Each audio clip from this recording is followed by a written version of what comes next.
नमस्कार मित्रांनो, विकास विजन सिरीजमध्ये मी नुकताच भेट दिलेल्या हाँगकाँग शहराबद्दल जाणून घेऊयात. हाँगकाँग आज चीनचा भाग असला तरी गेले 150 वर्ष हा भूभाग ब्रिटिश कॉलोनियल रूलमध्ये होता, जे की येथील संस्कृती आणि शहराच्या विकासाला पाहिल्यावर लक्षात येते. समुद्रकिनारी डोंगर रांगांमध्ये कमीत कमी जागेत वसलेले हे शहर अद्वितीय आहे.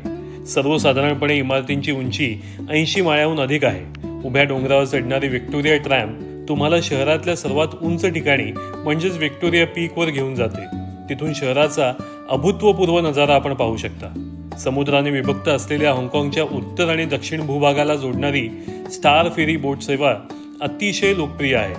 फेरीतून प्रवास करताना समुद्रावर वसलेल्या या सुंदर शहराचा हार्बरचा नजारा आपण पाहू शकता. रात्रीच्या वेळेत गगनचुंबी इमारतींवर लाईटचे ॲडव्हर्टाइजमेंटचे फलक आणि रोज रात्री हार्बरवर होणारा लाईट शो ही ह्या शहराची विशिष्ट ओळख आहे.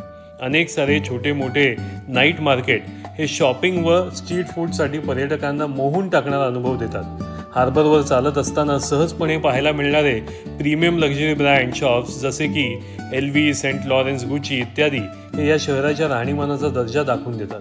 या शहराला पाहिल्यावर हे जगातील सर्वात विकसित शहरांपैकी एक असल्याची अनुभूती मिळते. पुढील भागात पाहूयात जगातील सुप्रसिद्ध हाँगकाँग डिझनीलँड पार्कबद्दल. धन्यवाद.